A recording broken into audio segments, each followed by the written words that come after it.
자, 이번 시간에 이제 앞에서 본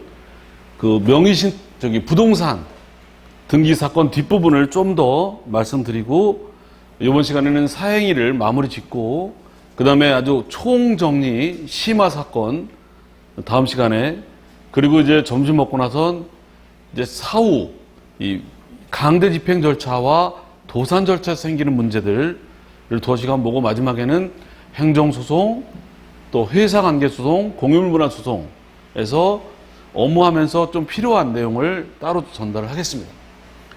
자, 등기사건 끝머리에 부동산 등기사건은 늘 실명제가 문제가 됩니다.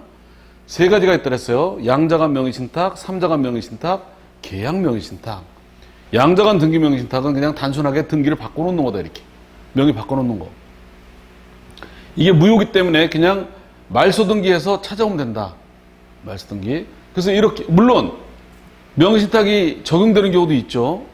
어느 경우냐면 부부지간에 또 종중 이런 거 말고는, 그래서 이렇게 명의를 바꿔놨다, 이렇게.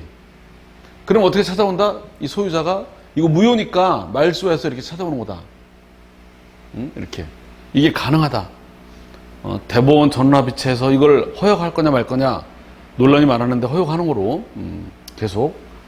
자, 두 번째는 삼자간 명의신탁이다. 이건 뭐냐면 이렇게 계약은 얘가 해놓고 명의만 얘로 하는 거. 그래서 이거는 무효기 때문에 말소해서 돌아온 다음에, 말소하라 한 다음에 이거를 원래대로 등기하라, 이렇게 찾아오게 돼 있다. 말소해서 원래대로 등기해라, 이렇게 처리하게 돼 있다.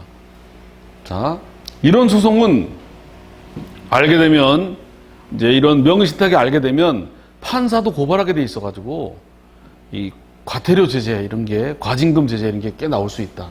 여하튼 이렇게 찾아오게 돼 있다. 그래서 예를 들면 이거다. 얘가 계약을 해놨는데 등기만 이렇게 해놨으면 어떻게 찾아온다? 이걸 말소시켜서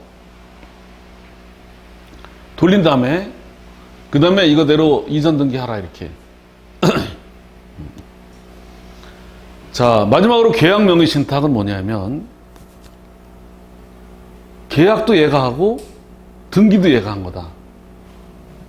얘가 계약만 하고 등기한 게 아니라 이렇게 등기한 거다. 얘는 아무것도 관계가 없다, 이게. 다만 내부적으로 이름을 빌려서 그렇게 하기로 해가지고, 이게 얘가 영문 모르고 이렇게 등기를 했으면 분양이나 경공매 등 얘가 소유권을 취득하고, 얘가 소유가 된다, 이거는 무효가 아니고 소유권을 취득하고 대신 공고로 얻었으니까 얘한테 부당이득을 반환해야 되는데, 실명제 전에 이렇게 했으면 부동산 자체를 부당이득으로 돌려주고, 실명제 후에는 매수자금, 이게 네가 가지고 돈을 돌려주게끔, 이렇게. 실명제 후가 많다, 지금.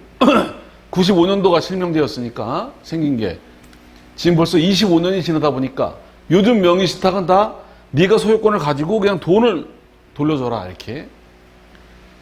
또 이거와 관련되는 게, 경매에서 남의 이름으로 낙찰받으면